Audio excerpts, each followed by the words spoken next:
সোমবার বিকেলে জাতীয় মসজিদ বায়তুল মোকাররম প্রাঙ্গণে নির্বাচন পরবর্তী সহিংসতার প্রতিবাদে এ বিক্ষোভ সমাবেশের আয়োজন করে জামায়াতে ইসলামী নেতৃত্বাধীন ১১ দলীয় জোট।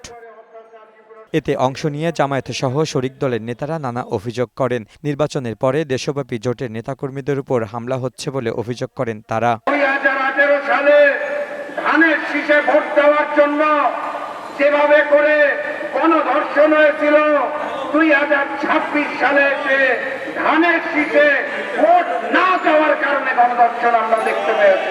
অনেক বড় জয় হয়েছে মনে করছেন, কিন্তু বড় মনের পরিচয় দিতে হবে। এছাড়াও ওসমান হাদি হত্যার বিচার সহ ত্রয়োদশ জাতীয় সংসদ নির্বাচনে অভিযুক্ত আসনগুলোতে ভোট পুনর্গণনা করে সঠিক ফল প্রকাশের দাবি জানানো হয়। ১৭ বছর অপেক্ষা করেছিল, আমাদের অধিকার ছিনিয়ে নিয়েছে। প্রতিটি হত্যাকাণ্ডের বিচার করতে হবে। জুলাই বিপ্লবের আকাঙ্ক্ষা বাস্তবায়ন করতে হবে।